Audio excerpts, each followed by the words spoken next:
Welcome to the sniper defence academy YouTube channel और मैं Rishabh Deswal presenting with another fantastic session of complete mathematics which comprises of arithmetic and advance maths. ठीक है, तो सभी फटाफट session से जुड़ जाइए।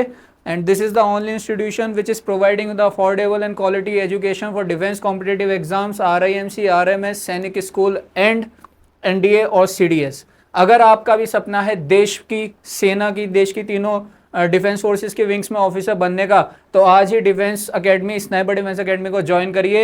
You can join by any mode, whether it is offline और वेदर इट इज़ ऑनलाइन। अगर आप ऑफलाइन जुड़ना चाहते हैं तो आप गंगानगर मेन ब्रांच में आइए और कंकड़खेड़ा, पल्लवपुरम में भी हमारी अदर ब्रांचेज हैं।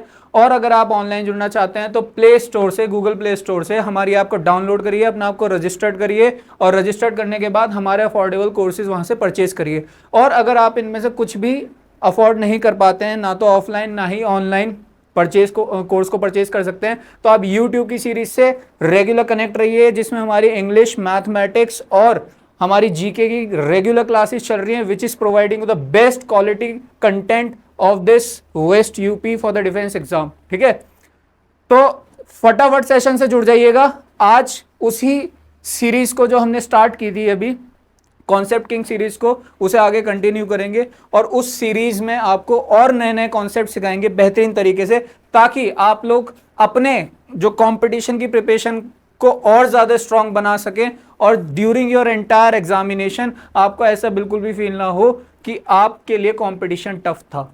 The competition will be easier for you if you practice this concept. ठीक है, अगर आप कॉन्सेप्ट्स को प्रैक्टिस करेंगे रेगुलर तो आपके लिए वो कंपटीशन ना मात्र कंपटीशन रह जाएगा और आप इजीली उसे क्रैक कर लेंगे। ठीक है, तो फटाफट सेशन से जुड़ जाओ बच्चों, फटाफट सेशन को शेयर कर दो। लिंक अपने जो YouTube का ये सेशन का लिंक है, इसे अपने रिश्तेदारों को, अपने पड़ोसियों को, कोई भी अगर कंपटीशन की तैयारी कर रहा है, डिफेंस कंपटीशन की या किसी भी वनडे कॉम्पिटिटिव एग्जाम की, मैं इतना तक भी कहता हूं, जो अभी वैकेंसी आने वाली हैं आपकी यूपी पुलिस और आपका यूपी पुलिस कांस्टेबल की 52,000 वैकेंसी आने वाली हैं, और भी बहुत सारी वैकेंसी वनडे कॉम्पिटिटिव एग्जाम्स की उत्तर प्रदेश निकालने वाला है और सेंट्रल लेवल पे भी निकलने वाली हैं, क्योंकि 2024 में इलेक्शंस है। ठीक है, तो ये सेशन जो है, I will give you the surety, ये सेशन आप सभी के लिए बहुत ज़्यादा बेनिफिशियल होगा।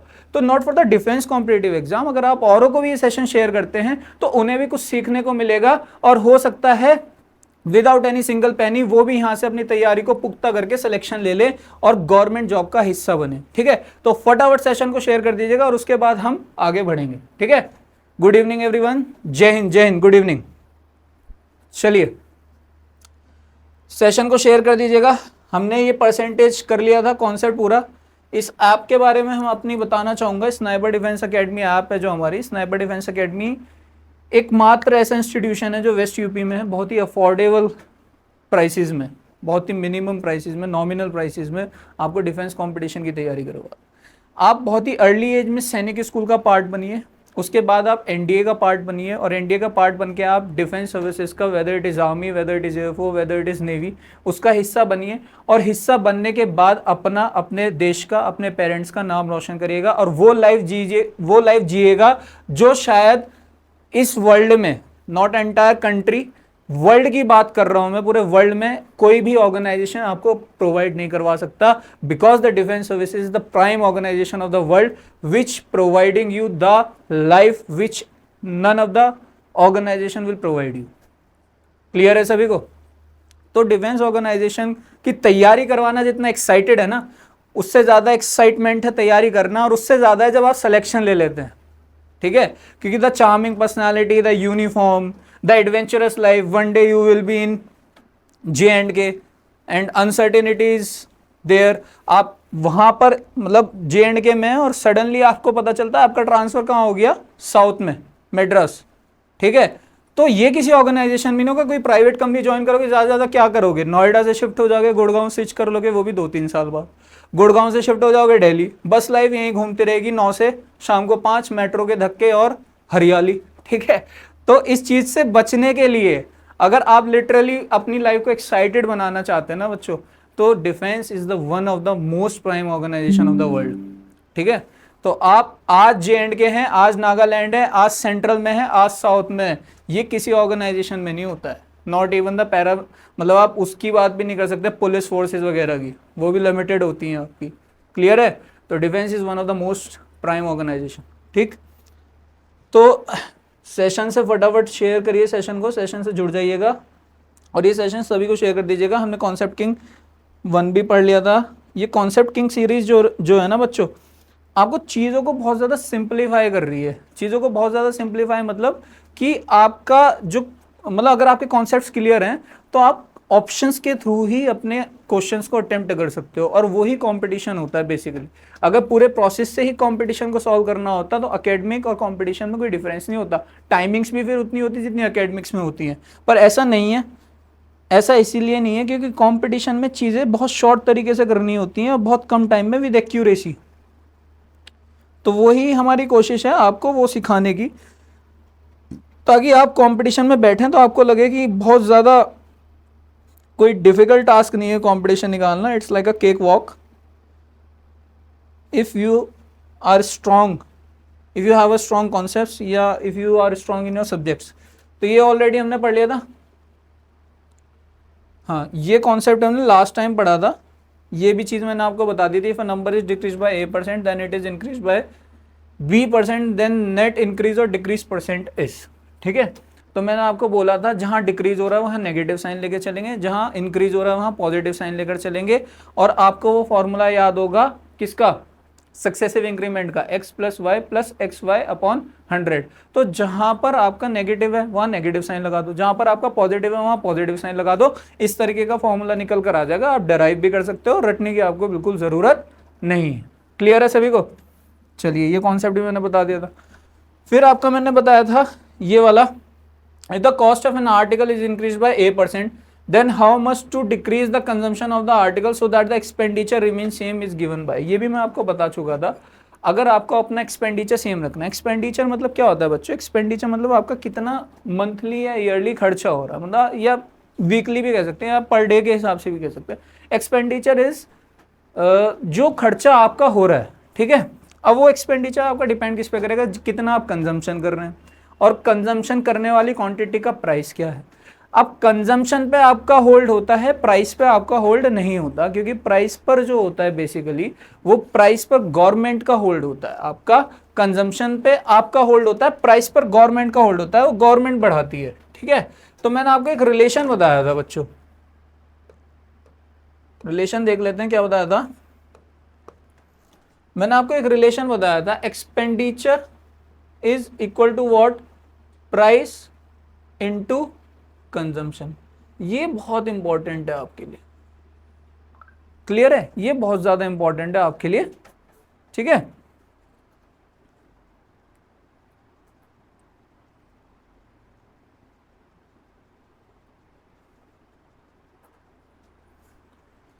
देखिए, तो price expenditure is equals to price into consumption. अब इस पे तो आपका कंट्रोल है नहीं ना, ये तो गवर्नमेंट डिसाइड करती है प्राइस, कि शुगर के प्राइस कितने से बढ़ाने हैं कितने से घटाने हैं। ठीक है, और जो भी उस पर सब्सिडीज लगानी है, जो भी है वॉट एवर, वो गवर्नमेंट का डिसीजन है, आपके हाथ में कुछ नहीं। आपके हाथ में है तो क्या है, कंजम्पशन। आपके हाथ में है तो क्या है, कंजम्पशन। कंजम्पशन आपके हाथ में है। अगर प्राइस किसी चीज के बढ़ गए और आपको एक्सपेंडिचर सेम रखना है तो आप क्या करोगे, कंजम्पशन को कम कर दोगे। और अगर किसी चीज के प्राइस घट गए, ऐसा भी हो सकता है, अगर किसी चीज के प्राइस घट गए और आपको एक्सपेंडिचर सेम रखना है तो आप कंजम्पशन को बढ़ा दोगे, है ना। तो यही वो पूछता है हमेशा, क्या पूछता है कि सपोज करिए जो शुगर के प्राइसेस हैं वो 20% से बढ़ गए। कितने से बढ़ गए, 20% से बढ़ गए। 20% का फ्रैक्शन आप सभी को पता है, 20% का फ्रैक्शन आप सभी को पता है बहुत अच्छे से। 20% का जो फ्रैक्शन होता है बच्चों वो क्या होता है, 1:5। क्या होता है, 1:5। तो कोई चीज 5 थी आपकी और वो कितने से बढ़ गई, 1 से बढ़ गई 6 हो गई। कितनी हो गई, 1 से बढ़ गई 6 हो गई। तो अब कंजम्पशन कितना कम करेंगे आप, कंजम्पशन आप 6 से 5 करेंगे, इसका रेसिप्रोकल कर देंगे। क्योंकि देखिए रिलेशन भी होता है आपका, जो प्राइस होता है बेसिकली वो प्राइस आपका इनवर्सली प्रोपोर्शनल होता है कंजम्पशन के। प्राइस बढ़ेगा तो कंजम्पशन आपको घटाना पड़ेगा एक्सपेंडिचर सेम रखने के लिए। अगर आप एक्सपेंडिचर को कांस्टेंट रख देते हैं यहाँ से देखिए आपको एक्सपेंडिचर कांस्टेंट रखना है और इसी पे बेस्ड क्वेश्चंस बनेंगे आपके और 100% बनेंगे बच्चों। अगर आपको एक्सपेंडिचर कांस्टेंट रखना है तो आपके लिए जो कंडीशन बनेगी वो कंडीशन बनेगी price is inversely proportional to the consumption. मतलब अगर आप प्राइस बढ़ाएंगे तो कंजम्पशन घटाना पड़ेगा और अगर आप प्राइस घटाएंगे तो कंजम्पशन बढ़ाना पड़ेगा, तभी तो एक्सपेंडिचर कांस्टेंट रहेगा। भाई मान लो अगर मैं इस प्रोडक्ट को कांस्टेंट रख देता हूँ, प्राइस और कंजम्पशन को कांस्टेंट रख देता हूँ, यहीं से कॉन्सेप्ट को समझिए, प्राइस और कंजम्पशन को क्या करता हूँ मैं कांस्टेंट कर देता हूँ। जब मैं प्राइस और कंजम्पशन को कांस्टेंट कर देता हूँ तो देखिए ये क्या आ गया, कांस्टेंट आ गया। तो बेसिकली मैं क्या कह सकता हूँ इसको 1/c और प्रोपोर्शनलिटी का साइन लगा दूं तो price is inversely proportional to the consumption. आ गया ना ये रिलेशन। अगर आपको प्राइस बढ़ेंगे तो कंजम्पशन घटाना पड़ेगा और कंजम्पशन प्राइस घटेंगे तो कंजम्पशन बढ़ाना पड़ेगा, तभी आपका एक्सपेंडिचर क्या रहेगा, कांस्टेंट रहेगा। तभी आपका एक्सपेंडिचर क्या रहेगा बच्चों, कांस्टेंट रहेगा। ठीक है, तो क्लियर टू ऑल, विजिबल है सभी को, ये दिखाई दे रहा है ना, मेरी वॉइस ऑडिबल है सभी को, I am audible to all, am I audible to all. चलिए, किसी भी तरीके का कोई टेक्निकल एरर तो नहीं आ रहा, क्योंकि हमारी 1-2 वीडियो में हो चुका है, काफ़ी अच्छे सेशन हम लेकर आए हैं, but just because of the technical error वो सेशन पूरे नहीं हो पाए। ठीक है, तो इसलिए पहले ही सेशन के स्टार्टिंग में पूछ लेने में ही फ़ायदा है कि कोई किसी भी तरीके का टेक्निकल एरर तो नहीं आ रहा, whether it is about the voice और whether it is about the visibility. Clear है?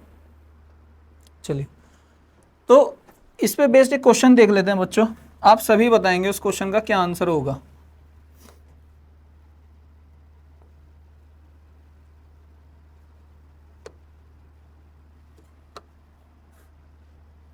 बैकग्राउंड कलर चेंज कर दें?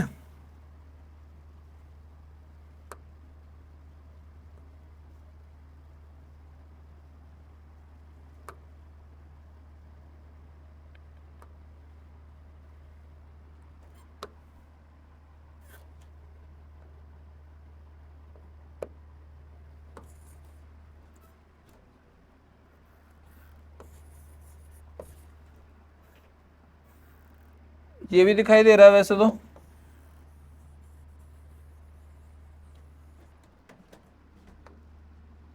आज बैकग्राउंड वाला आइकॉन इधर पहुंच गया।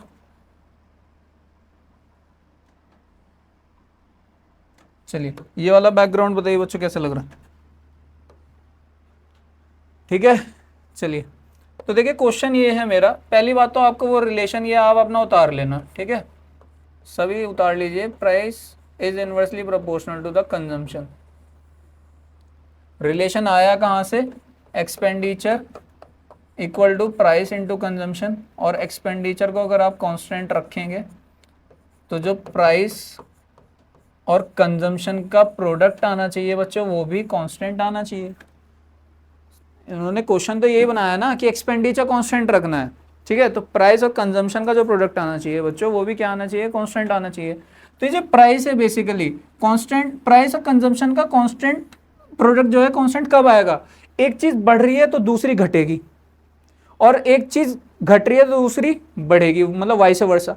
अगर एक चीज बढ़ रही है तो दूसरी घटेगी और वाइस वर्सा, एक चीज घट रही है तो दूसरी बढ़ेगी, तभी तो कांस्टेंट आएगा। मान लो सपोज करो यहाँ पे कांस्टेंट आना है इनका 6, अब ये 2 है तो ये कितना हो गया आपका 3। अब ये 3 हो जाए प्राइस तो कंजम्पशन तो कम होगा ना बच्चों, तभी तो 6 आएगा। ये मैं समझाना चाह रहा हूं, पता नहीं गधे कहां पे दिमाग लगा रहे हैं। जो ये प्राइस है आपका ये 2 है, कंजम्पशन 3 है। अब प्राइस मेरा 3 हो गया तो कंजम्पशन 2 होगा नहीं होगा, एक बढ़ेगी तो एक तो घटेगी ना। तो वही तो मैंने वहां पे किया, अगर शुगर के प्राइस 20% से बढ़ गए, इसका मतलब 5 से कितने हो गए, 6 हो गए, तो भैया एक चीज तो घटेगी, 6 से अब कितनी हो जाएगी, वो 5 हो जाएगी, तभी तो एक्सपेंडिचर कांस्टेंट आएगा। पहले भी एक्सपेंडिचर 30 था और अब भी एक्सपेंडिचर 30 है। तो आपका जब 5 शुगर जो है 20% से बढ़ी और आपका कंजम्पशन कितने परसेंट से घटेगा ये निकालना, तो एक घटेगा ना, कितने पे घटेगा, 6 पे घटेगा। और कितना होता है ये मैंने आपको सिखाए रखा है, 16 सही 2/3 या 16/2/3%। बताइए सभी को क्लियर है? ये बहुत ज्यादा इंपॉर्टेंट है बच्चों, very very important, very very important, very important, very important. ठीक है, इतने इंपॉर्टेंट है कि तुम इसे अपने बाथरूम में लगा लो। अगर कंपटीशन निकालना है तो एक क्वेश्चन 100% मिलेगा। अभी मेरा नाम लेके जरूर थैंक यू बोल देना मुझे मन ही मन। क्लियर है? तो यहां से क्वेश्चन कर लें, ये कॉन्सेप्ट समझ में आ गया हो। अगर मैं इसी केस में ये रखता, मान लो मुझे एक्सपेंडिचर 30 ही रखना है, पहले शुगर के प्राइस थे 5, कंजम्पशन हो रहा था 6, अब भी मुझे एक्सपेंडिचर कितना रखना है, 30 ही रखना है। शुगर के प्राइस अब कितने हो गए, अब शुगर के प्राइस 6 हो गए हैं, पर क्योंकि 20% बढ़ गया ना 5 से 6, तो भैया एक्सपेंडिचर वो कंजम्पशन कितना करूंगा, तो कंजम्पशन अब 5 कर दूंगा ना, तभी तो आएगा। कंजम्पशन कितना कर दूंगा, 5। तो देखो यहाँ पे कंजम्पशन कितना घट गया, 6 से 1, मतलब 6 से 5 हो गया कंजम्पशन, कंजम्पशन घट गया ना मेरा, तो 6 से 5 हो गया, 1 घट गया कितने पे, 6, तो वही आया हमारा 16 से ही 2/3। कैसे भी समझ लो, ऐसे समझ लो, ऐसे समझ लो, समझ में आना चाहिए बस। कुल मिला के बात ये है, कहानी ये है, चीजें समझ में आएंगी तभी कंपटीशन निकलेगा, वरना कुछ नहीं होने वाला। क्लियर है? चलिए, तो इसी बात पे क्वेश्चन कर दो भैया। If the price of brown rice, आजकल तो ब्राउन राइस ही खा रहे होंगे तुम सब, मार रहे होंगे दबा के gym, is increased bye 33/1/3%, 33/1/3%, how much a family should reduce, या by what percent, how much नहीं, हाउ मच वाले क्वेश्चन अभी बाद में करेंगे, बाय व्हाट परसेंट, ये परसेंट का साइन होता है, a family should reduce its consumption, reduce its consumption to remain the expenditure same, to remain the expenditure same। चलिए फटाफट बताइएगा इसको, आपके पास है 30 से 40 सेकेंड, चलिए सॉल्व करिएगा फटाफट इसे, स्क्रीनशॉट ले लो इसका, चाहे ऑप्शन में दे नहीं रहा।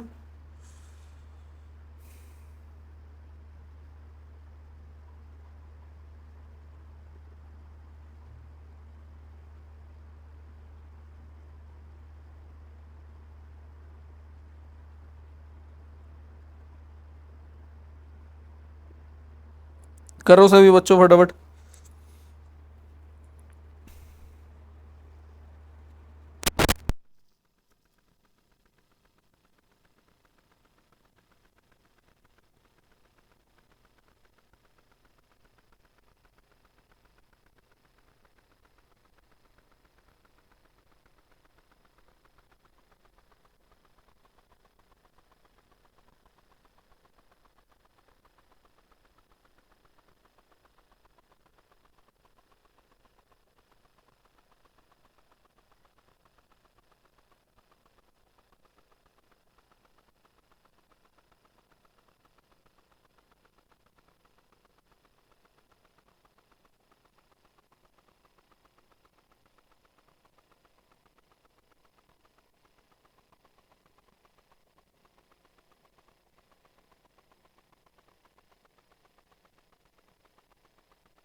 चलिए आई होप सभी का ये क्वेश्चन हो गया होगा, ठीक है, नहीं भी हुआ तो एक बार मैं बता देता हूं, ध्यान से देखना बच्चों सभी, बहुत इजी था।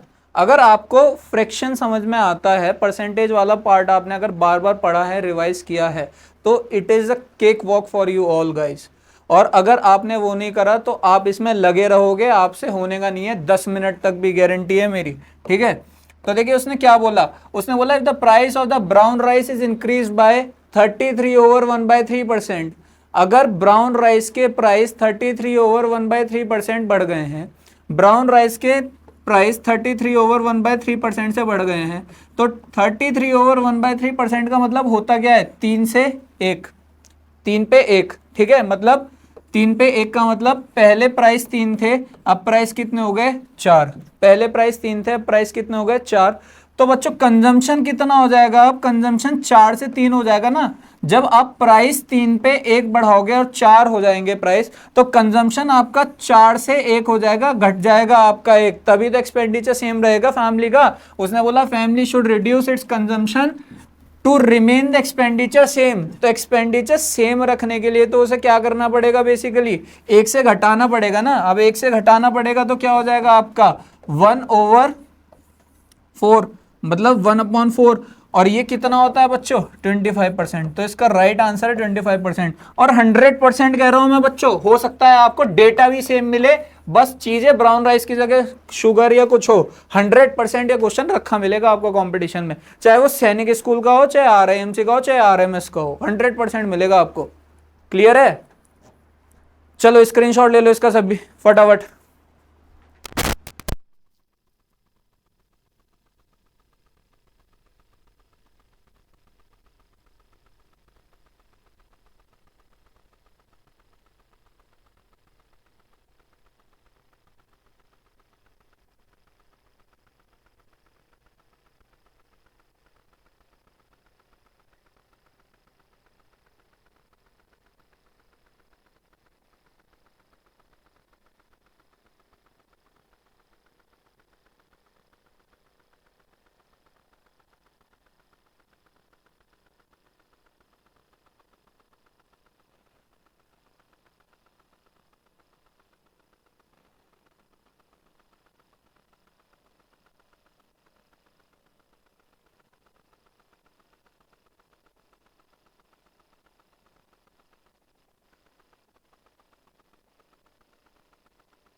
तो देखिए बच्चों एक इस तरीके का क्वेश्चन और देख लेते हैं, ठीक है, इस तरीके का क्वेश्चन एक और देख लेते हैं। ये सभी को क्लियर है, ये सभी को क्लियर है, ठीक है, ये सभी को ऑलमोस्ट क्लियर ही होगा, ठीक है। चलिए एक एक क्वेश्चन और देख लेते हैं। If the price of the sugar, if the price of the sugar is increased by 25%, by what percent should the family reduce its consumption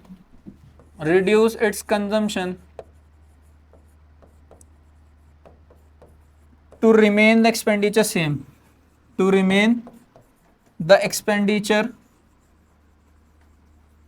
same, करिए ये वाला फटाफट सभी, ये वाला करिए फटाफट, स्क्रीनशॉट ले लीजिएगा और ये वाला करिएगा फटाफट, ठीक है। चलिए करिएगा फटाफट, ये वाला करिएगा, स्क्रीनशॉट ले लो, इसे सॉल्व करो फटाफट, आंसर दो कमेंट सेक्शन में फटाफट आंसर दो कमेंट सेक्शन में फटाफट, बताओ ये वाला कैसे होगा। बहुत इजी है बच्चों, बहुत इजी है। देखिए कुछ नहीं करना आपको, इसमें क्या करना है, उसने बोला आपके 25% से प्राइस बढ़ गए, मतलब कोई चीज़ थी 4 से कितनी हो गई आपकी 5, क्योंकि 25% का रेशो क्या होता है 1/4, 25% का रेशो क्या होता है 1/4, तो 4 से चीज़ 5 हो गई, मतलब 1 बढ़ गई, तो कंजम्पशन कितने से घटाओगे, 1 से घटाओगे 5 पे, तो कितना हो जाएगा 4, तो 1 से घटाओगे 5 पे, तो 1/5 का कितना होता है 20%, तो कंजम्पशन कितने से घटाना पड़ेगा, डिक्रीज करना पड़ेगा उसे, कंजम्पशन अपना उसे डिक्रीज करना पड़ेगा 20% से, किससे करना पड़ेगा 20% से। जब वो अपना 20% से कंजम्पशन को डिक्रीज करेगा तभी तो उसके बाद क्या होगा, तभी तो उसका एक्सपेंडिचर सेम रहेगा, देखो पहले एक्सपेंडिचर सपोज करो 5 किलो चीनी खा रहा था, मतलब 4 किलो चीनी खा रहा था 5 रुपए के हिसाब से तो 20, अब पहले 4 के हिसाब से 5 खा रहा था तो भी 20। तो एक्सपेंडिचर तो दोनों केस में क्या है, सेम है। और इस टाइप के क्वेश्चन 100% पूछेगा। ठीक है, सैलरी बेस्ड क्वेश्चन आते हैं, अभी सैलरी बेस्ड क्वेश्चन भी बताऊंगा मैं आपको। ठीक है, ये वाला देख लीजिएगा, आपको सभी को समझ में आ गया होगा, क्लियर है। स्क्रीनशॉट ले लो इसके सॉल्यूशन का, अगर समझ में नहीं आया तो एक बार घर पे ट्राई करना, तब आपको समझ में आ जाएगा जरूर। क्लियर है सभी को, चलिए।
चलिए बच्चों, सभी को समझ में आ गया होगा, ठीक है, सभी को समझ में आ गया होगा ऑलमोस्ट। तो आप ये वाला और देखिएगा, सैलरी बेस्ड क्वेश्चंस होते हैं, ये होता है इनमें भी यही है, सैलरी बेस्ड क्वेश्चंस।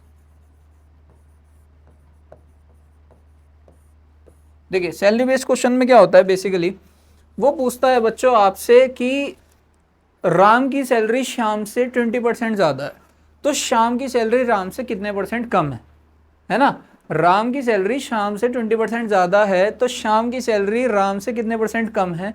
और आपको ये क्वेश्चन 100% देखने को मिलेगा एग्जाम में, ठीक है, और बहुत ईजी होते हैं, बहुत ईजी। तो देखिए, if the salary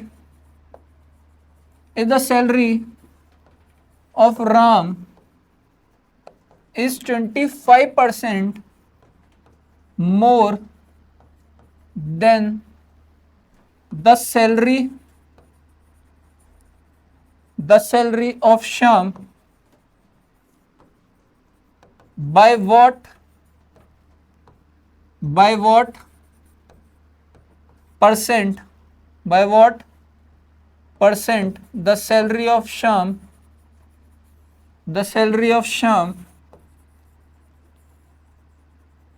is less than the Ram। बताइए बच्चों, फटाफट बताइए, सभी का कमेंट सेक्शन में आंसर आना चाहिए, फटाफट स्क्रीनशॉट ले लो और बताओ फटाफट। अगर राम की सैलरी शाम से 20% ज़्यादा है, अगर राम की सैलरी शाम से 20% ज़्यादा है, तो शाम की सैलरी राम से कितने % कम होगी। सॉरी, 25% ज़्यादा है। अगर राम की सैलरी शाम से 25% ज़्यादा है, तो शाम की सैलरी राम से कितने % कम होगी, बताओ फटाफट सारे। अगर राम की सैलरी शाम से 25% ज़्यादा है, तो शाम की सैलरी राम से कितने % कम होगी। फटाफट आंसर दो कमेंट सेक्शन में बच्चों, बहुत इजी है, ठीक है। देखो यहाँ पे कुछ नहीं करना, 25% ज़्यादा है मतलब 4 से कितनी है, राम की सैलरी 4 है, तो शाम की कितनी है, 5।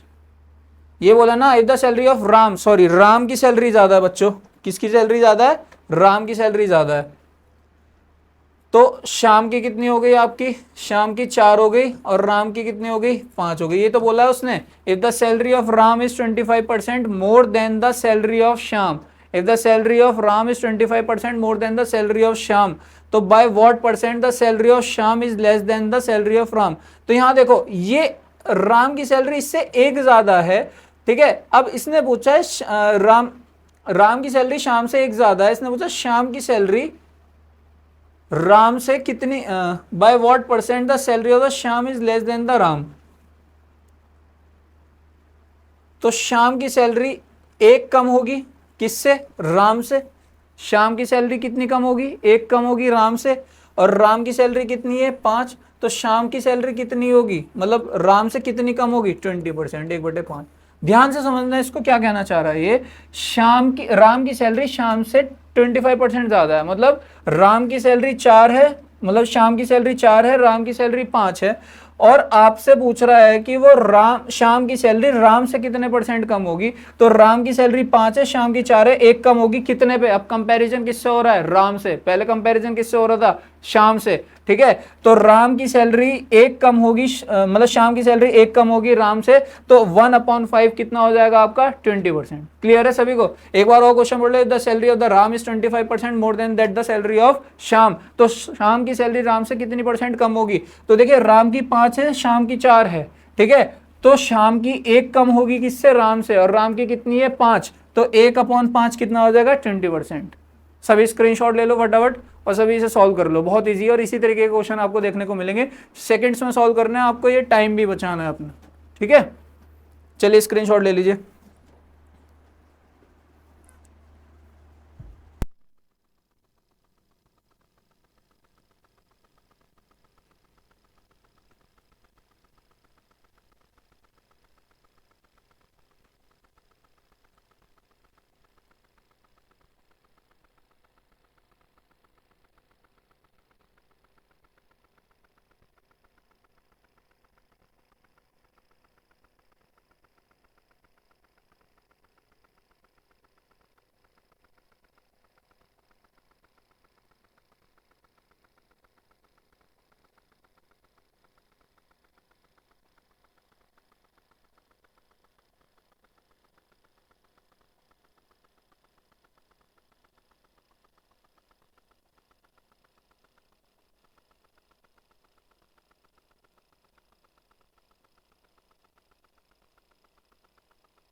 चलिए बच्चों, ये समझ में आ गया होगा।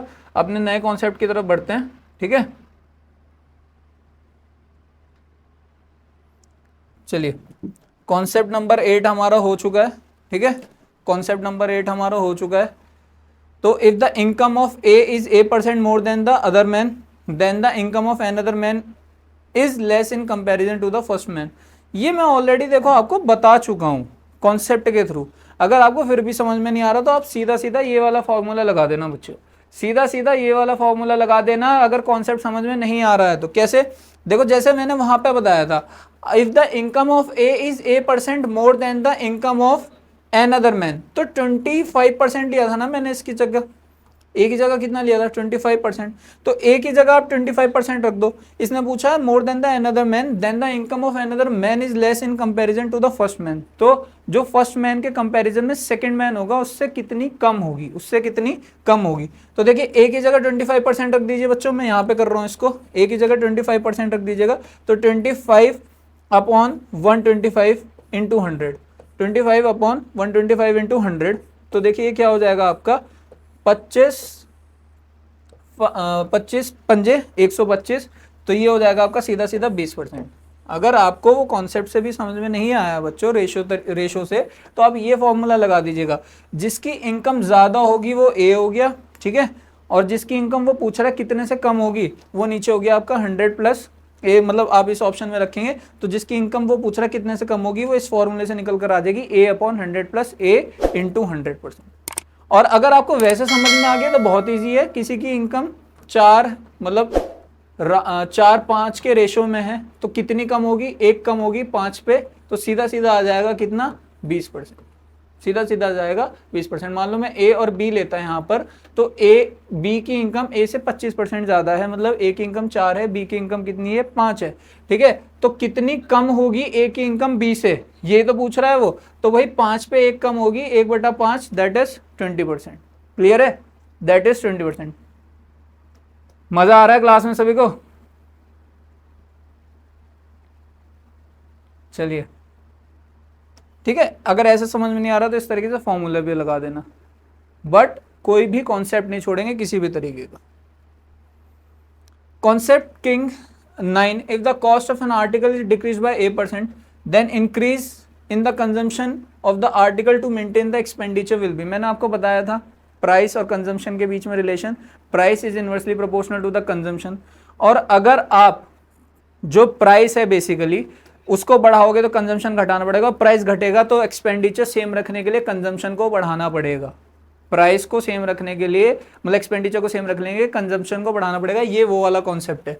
तो इसके लिए भी देखिए डायरेक्ट फॉर्मूला है, if x is A% less than y, then y is more than x by required. उसने पूछा है अगर इन दोनों को लिंक कर सकते हो आप, कैसे कि अगर a b से इतना ज्यादा है तो b मतलब a b से इतना ज्यादा है तो b a से कितना % कम है, इस तरीके से। या फिर आप ये भी जान सकते हैं इस तरीके से कि अगर आपका प्राइस इतने से घट गया तो कंजम्पशन कितने से बढ़ाना पड़ेगा। ठीक है, जैसे यहाँ पे देख लेते हैं, अगर प्राइस 20% से घट गया बच्चों, प्राइस 20% से घट गया तो अगर ये फॉर्मूला लगाना चाहें तो फॉर्मूला लगा देना, और फॉर्मूला नहीं लगाना चाहते हैं तो यहाँ कॉन्सेप्ट समझ लो ध्यान से। अगर प्राइस 20% से घट गया, प्राइस 20% से घट गया, इसका मतलब क्या है, पहले किसी क्वांटिटी का प्राइस था 5, अब वो कितना हो गया 4।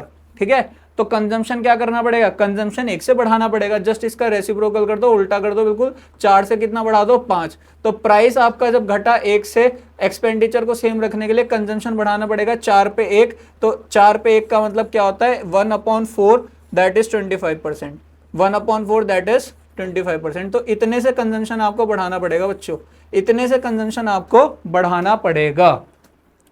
क्लियर है? अगर वैसे समझ में नहीं आता है तो आप इसको फॉर्मूले को नोट डाउन कर लीजिएगा या स्क्रीनशॉट ले लीजिएगा और इससे करिएगा। नेक्स्ट कॉन्सेप्ट पे आते हैं, एग्जांपल देखिए, if the length of a rectangle is increased by A% and the breadth is increased by B%, then the area of the rectangle will be, then the area of the rectangle will be. तो देखिए ध्यान से इस चीज को देखिएगा, आपकी जो सपोज करिए लेंथ है, ठीक है, और ब्रेथ है, एरिया क्या होता है आपका लेंथ इनटू ब्रेथ, एरिया क्या होता है length into breadth. If the length of a rectangle is increase bye A%, A% से आपका क्या हुआ, बढ़ गया। ठीक है, तो L plus L into A%, यही हुआ ना, L plus L into A%। और ब्रेथ कितने से बढ़ गया आपका B plus B into, and breadth is increase by B%। ठीक है, तो ब्रेथ आपका B% से बढ़ गया, ब्रेथ आपका B% से बढ़ गया, ऐसे कैपिटल B ले लेना बच्चों ताकि कंफ्यूजन ना हो। ठीक है, तो अगर देखो मैं यहाँ पर वही मल्टीप्लाइंग फैक्टर वाली बात आ जाती है, अगर मैं L कॉमन लूंगा तो क्या आ जाएगा आपका 1 प्लस A% आ जाएगा। ठीक है, और यहाँ पर ब्रेथ क्या आ जाएगा आपका बच्चों 1 प्लस B% आ जाएगा। तो एरिया पूछ रहा है, अब पहले एरिया क्या था बच्चों, देखो पहला एरिया था L इंटू बी। ठीक है, पहले एरिया था L इंटू बी, पहला एरिया था L इंटू बी, और अब एरिया क्या हो जाएगा L into B, L into B, L into B, और 1 plus A%, 1 plus A%, 1 plus B%, 1 plus B%, ये तो होगा। तो ये आपका कैंसिल आउट हो जाएगा जब आप इन दोनों का रेशो लेंगे बच्चों। तो आपका जो रेशो आ जाएगा वो रेशो क्या आएगा आपका 1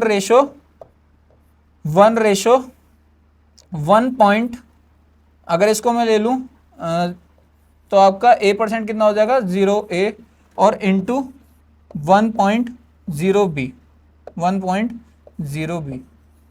तो ये आपका रेशो हो जाएगा आपके नए पुराने एरिया में, ठीक है, ओल्ड एरिया में AO, और न्यू एरिया में ये रेशो आएगा बच्चों।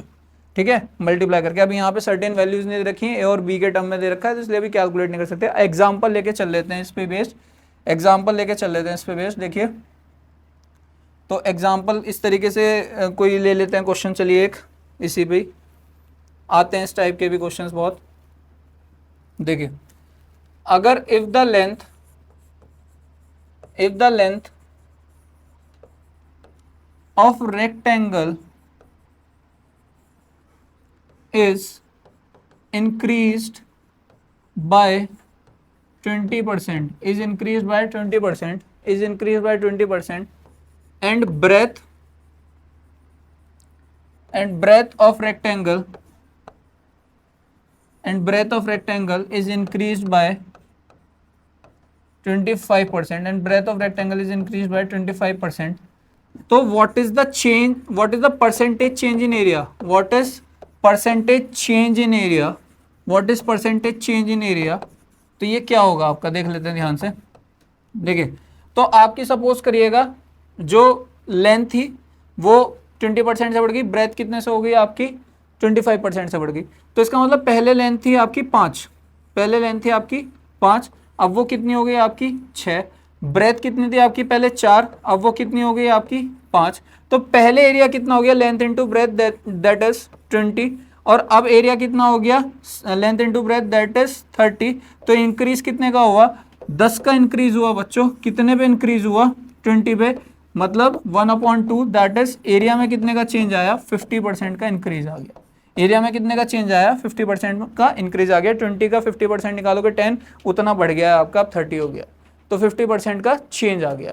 या आप ये भी कह सकते हैं, यहाँ से 20 और 30 आ गया ना, सीधा सीधा एरिया का रेशो ले लो तो कितना हो जाएगा 20/30, 0 से 0 गया तो कितना हो गया 2, 2/3, मतलब सॉरी उल्टा कर दो इसको, 3/2, कितना हो गया 3/2, ठीक है। तो 3/2 कितना हो गया, अब आपका ये कितना होगा, ये 150% होगा। कितना होगा, 150%। इसका मतलब कोई चीज 100 थी पहले, अब 150 हो गई, तो चेंज कितने का आया उसमें, 50%।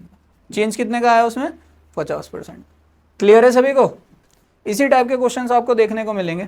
अगर मैं यहीं से आपका बोल देता हूं क्या, लेंथ तो इंक्रीज हो गई आपकी कितने से, 20% से, और ब्रेथ आपकी डिक्रीज हो गई कितने से, 25% से। तो मुझे अब बताइए चेंज इन एरिया क्या आएगा बच्चों, चेंज इन एरिया क्या आएगा बच्चों, मुझे अब ये बताओ, चेंज इन एरिया क्या आएगा मुझे अब बच्चों ये बताओ। अब मैंने लेंथ को बढ़ाया है, ठीक है, और ब्रेथ को घटाया है, तो चेंज इन एरिया क्या आएगा। तो देखिए लेंथ कितनी हो गई आपकी 5 से 6, ब्रेथ कितनी हो गई आपकी 4 से 3, ब्रेथ कितनी हो गई आपकी 4 से 3, लेंथ हो गई आपकी 5 से 6, तो ये हो गया आपका 20 और ये हो गया आपका 18। क्या हो गया 18। तो देखिए कितने का चेंज आया, आपकी लेंथ हो गई 5 से 6, ब्रेथ हो गई 4 से 3, एरिया पहले 20 था, अब कितना हो गया 18 हो गया। तो 2 का चेंज आया, 2 का चेंज आया 20 पे, 2 का चेंज आया 20 पे, मतलब 1/10। तो कितने का, कितने परसेंट का डिक्रीज हुआ, 10% का। एरिया में कितने परसेंट का डिक्रीज हुआ, 10% का। आया सभी को समझ में, आया बच्चों सभी को समझ में, क्लियर है? ठीक है, स्क्रीनशॉट ले लीजिए इसका।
चलिए बच्चों, एक और इसी कॉन्सेप्ट पे एक दो क्वेश्चंस और देख लेते हैं, उसके बाद आज का सेशन यहीं रोकेंगे, उसके बाद कंटिन्यू करेंगे आपका कल से फिर दोबारा, और इसी तरीके से अपनी कॉन्सेप्टिंग सीरीज को हम कंप्लीट करेंगे हर हाल में, ठीक है।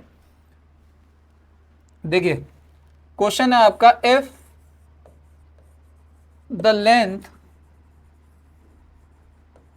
Of rectangle is increased by 33/1/3%, 33/1/3%, and breadth decrease by 14/1/14 over 14/2/7%, 14/2/7%. What is the percentage change in area? What is the percentage change in area of the rectangle? In area of rectangle, in area of the rectangle. ठीक है, what is the percentage change in area of the rectangle? बताइए फटाफट सभी, करिएगा solve इसे फटाफट सभी।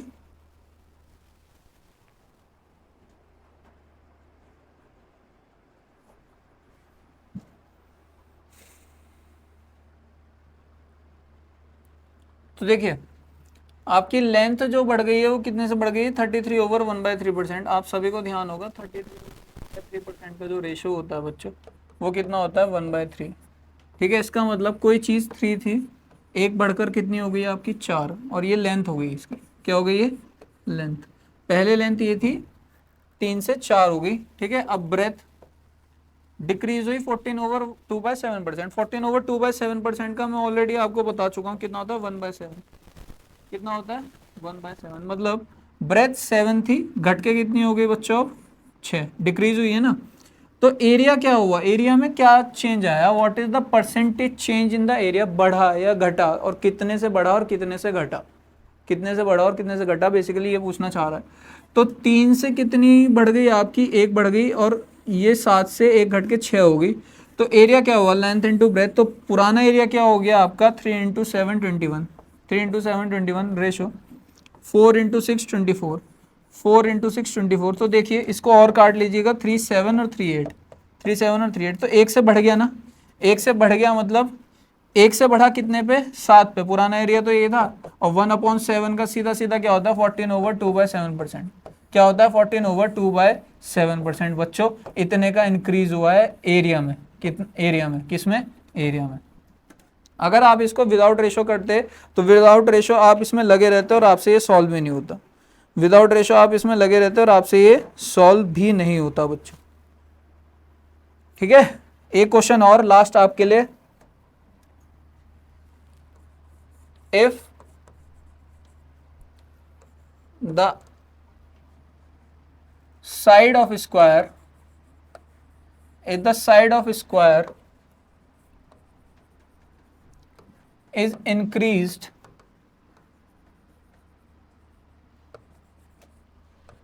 by 40%, is increased by 40%, then what is the percentage change? What is the percentage change in the area of the square? What is the percentage change in the area of the square? What is the percentage change in the area of the square? बच्चों ये बताना आपको।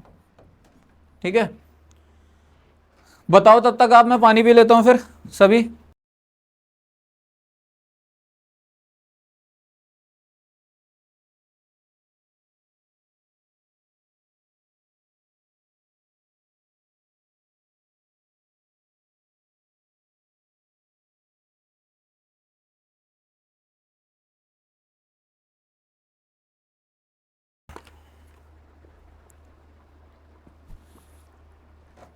चलिए देखिए क्या होगा। If the side of square is increase by 40%, then what is the percentage change in the area of the square? ये पूछा है, इस बार स्क्वायर पूछा है इसने, ना कि रेक्टेंगल पूछा है। तो आपको देखो सभी को पता होगा 40% होता क्या है? बेसिकली 2/5 होता है ना। 40% होता क्या है? 2/5। कोई चीज़ 5 से 7 बढ़ गई, कोई चीज़ 5 से 2 बढ़ गई तो कितनी हो गई? 7 हो गई।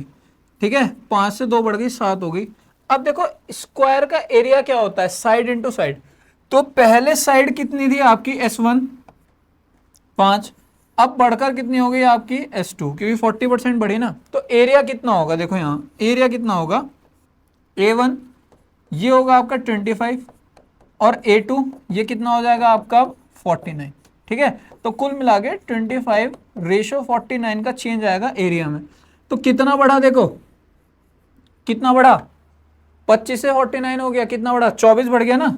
और 24 बढ़ा कितने पे? 25 पे। 24 बढ़ा कितने पे? 25 पे। और इंटू 100 परसेंटेज चेंज पूछा है, तो ये 4 हो गया, और 24 चौक कितना होता है आपका 96, तो 96% का चेंज आया, 96% एरिया बढ़ गया स्क्वायर का आपका, 96% एरिया बढ़ गया स्क्वायर का। ठीक है, तो चलिए बच्चों आज का सेशन यही रोकते हैं। आई होप आप सभी को ये सेशन बड़ा पसंद आया होगा, और आप इस सेशन को ज्यादा से ज्यादा बार बार देखेंगे, रिपीटेड मोड पर देखेंगे। ठीक है, और आप इस सेशन को शेयर भी करेंगे, मुझे ऐसा लगता है, और आप मेरी इच्छा जरूर पूरी करेंगे। आप इस पे 100 लाइक्स का टारगेट जरूर फॉलो करवाएंगे, और ऑलमोस्ट 200 व्यूज का टारगेट जरूर फॉलो करवाएंगे, मतलब जरूर पूरा करवाएंगे मेरा। तो आप सभी को अगर तैयारी अपनी पुख्ता रखनी है तो इस सीरीज को बिल्कुल मत छोड़ना, और जुड़े रहिएगा हमारे साथ, खुश रहिएगा, बने रहिएगा, मस्त रहिएगा, मौज लेते रहिएगा, ना मिले तो खोज लीजिएगा, ठीक है, पर मौज जरूर लीजिएगा। जय हिंद, थैंक यू, जय हिंद।